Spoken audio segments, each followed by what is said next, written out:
Who was Zoroaster? What's his history? And who is Ahura Mazda, the god of Zoroaster? And what was the culture of Persia before him?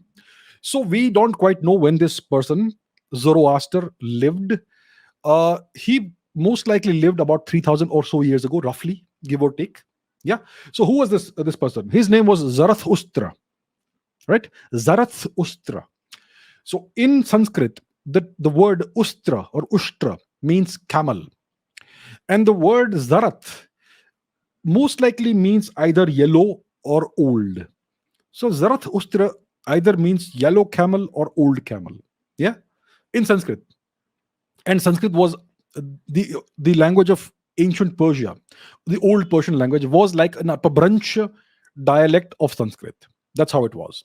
So Zarathustra means either yellow camel or old camel, or maybe golden camel, or something like that. Yeah, that's what it means. Clearly, Ushtra means camel.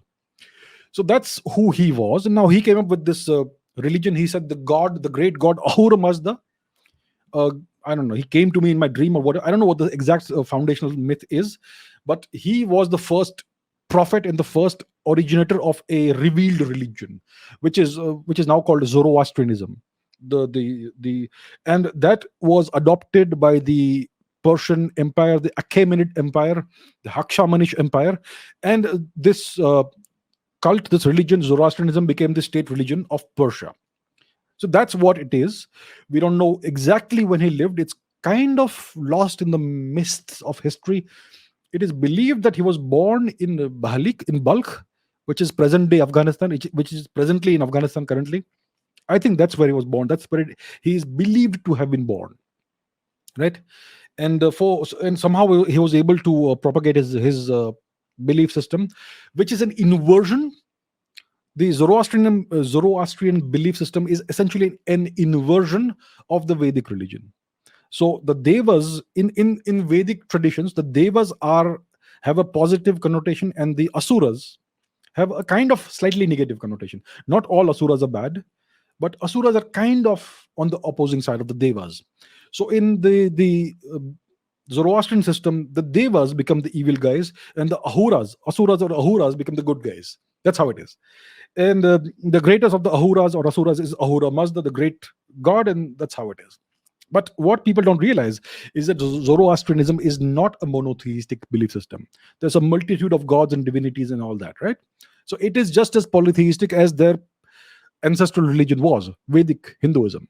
So what was the culture of Persia before Zoroastrianism? Obviously, it was Hinduism, Vedic Hinduism. What we call Hinduism now, it was the Vedic culture, traditions, and if you want to call it religion.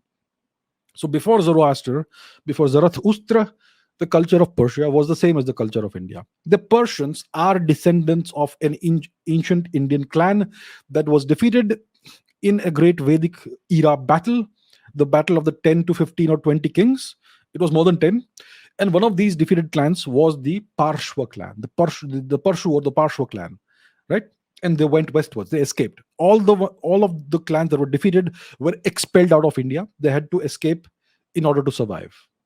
It was the Bharatas under the great king Sudas who won this conflict. And because of that, India is now known as Bharat. So that's in brief. So the Persians are the descendants of the Parshva clan of the Rigvedic people. They were the descendants of Indians. And it's even today you see similarities in language, culture, and so on. Now the culture is obviously Shia, mostly Shia Islam, yeah.